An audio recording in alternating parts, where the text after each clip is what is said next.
Novak Djokovic has yet to win a title this season, hasn't even reached a final. His schedule has been lighter than usual, and so has his record, which is just 14-6 entering the French Open. So, this is how he framed his outlook for Roland Garros on Sunday: low expectations and high hopes. And just how low are those expectations?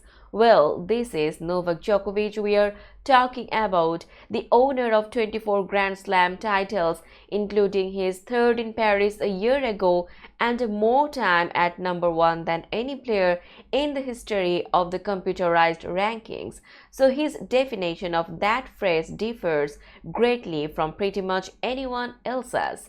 It's tough to talk about, it's very subjective.